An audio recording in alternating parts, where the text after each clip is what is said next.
Welcome to the Sand Science Experience podcast, where we explore the latest and, well, the most exciting papers and preprints in science. Today, we're unpacking some really fascinating new research. It might just make you rethink some of those sugar-free choices you make every day. And hey, before we jump in, if you like what you hear, please do consider liking, subscribing, and maybe sharing this with friends or family. It genuinely helps support the Sand Science Experience. Absolutely.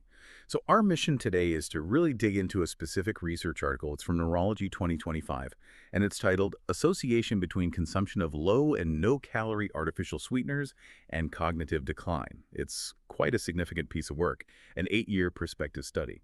We're going to try and distill what these findings could actually mean for your cognitive health down the line. Okay, perfect. So, an 8-year study. Let's set the stage first.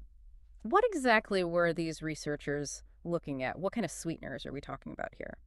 Right. They focused on what are called low and no-calorie sweeteners, LNCSs for short. These are basically the sugar substitutes we find, well, everywhere, aren't they? In diet drinks, yogurts, snacks labeled sugar-free. The study specifically looked at 7 of them: aspartame, saccharin, sulfame K, erythritol, xylitol, sorbitol, and tagatose. Exactly. And the study design itself is quite robust. This was a large longitudinal observational study carried out in Brazil. We're talking over 12,700 participants, civil servants aged 35 and up. And crucially, they tracked these individuals' LNCS consumption and their cognitive performance over time across 3 different assessments over a median of 8 years. This kind of long-term view is, well, it's really valuable for spotting potential patterns that you'd miss in a short-term snapshot. Right, seeing how things develop over years. So after tracking all these people for 8 years, what did they find? This is where it gets interesting, I imagine. It really does. The core finding was a pretty clear association. Higher consumption of these LNCSs, when looked at together, was linked to an accelerated rate of cognitive decline. Accelerated decline. Wow. Can you put some numbers on that? What does accelerated actually mean here? Sure. Participants who consumed the most LNCSs, those in the highest turtles, showed, on average, a 32% faster rate of memory decline. Okay. And even more strikingly, up to a 173% faster rate of decline in verbal fluency. That's, your ability to recall words and speak smoothly. 173%, that's huge. It is. And also up to 62% faster decline in global cognition. That's overall thinking ability, problem solving, reasoning.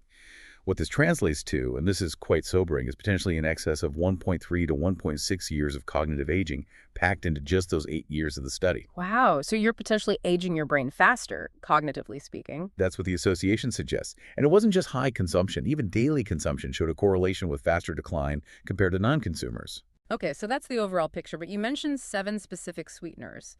Were they all equally sort of implicated in this, or did some stand out? Good question. It wasn't entirely uniform. Aspartame, saccharin, the artificial ones, and also the sugar alcohols, erythritol, sorbitol, and xylitol were all individually associated with faster cognitive decline. But interestingly, tagatose was different. It showed no such negative association.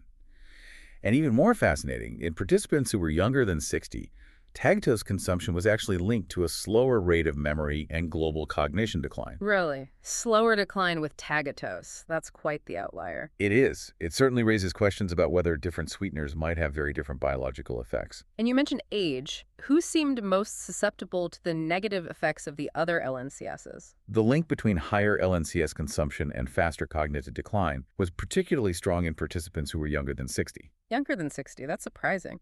You might expect older adults to be more vulnerable. It is counterintuitive, perhaps, but that's what the data showed. And another really key factor was diabetes.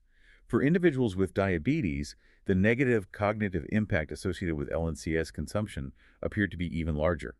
And the specific sweeteners involved seemed to affect them differently compared to participants without diabetes. So there's complexity there. Okay, so we have this strong association, particularly for younger people and those with diabetes, linked to most LNCSs, except maybe tagatose. But why? What could be happening biologically? Right, and that's the crucial next question. The study, being observational, shows a link, an association, but it doesn't prove direct causation. Got it. But the researchers propose some plausible mechanisms. One area is potential neurotoxicity, or neuroinflammation, caused by the breakdown products, the metabolites of these sweeteners in the body. Processes that could directly harm nerve cells or trigger damaging inflammation in the brain. Okay. Harmful byproducts. Another major area of interest now is the gut microbiota. There's growing evidence that LNCSs can alter the balance of bacteria in our gut. Mm. And we increasingly understand that the gut and brain are intricately connected, the gut-brain axis. So changes in the gut could absolutely impact brain health and cognitive function. The gut-brain connection, right. Always fascinating how much that's involved. But you mentioned it's observational, so we need to consider the limitations too, yes. Absolutely critical. Yes, it's observational, so we can't say for sure that the sweeteners caused the decline. Right. There could be other lifestyle factors involved that weren't fully accounted for, even with careful statistical adjustments. Right. Also, the dietary information was self-reported, which can have inaccuracies, and LNCS consumption was only measured at the beginning of the study period. People's habits might have changed over those 8 years. Okay, so those are important caveats. Definitely. However, the study's strengths are significant too. It's a large sample size, diverse participants, tracked over a long period with rigorous statistical analysis.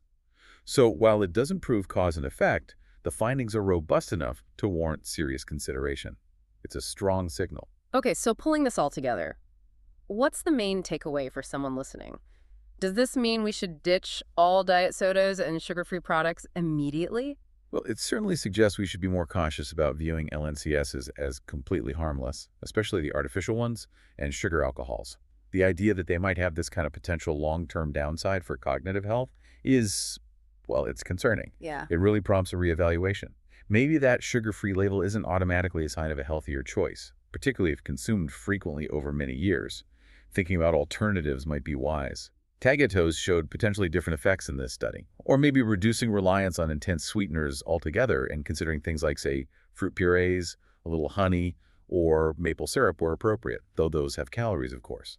Right. It's about balancing different health considerations. This is definitely a thought-provoking deep dive. Gives you something to chew on or maybe sip on next time you're looking at those labels. Really makes you think about the long-term picture.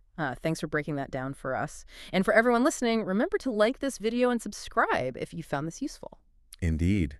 It highlights how much we still need to learn about the long-term impacts of our modern diet. Thanks for joining us on this Sand Science experience.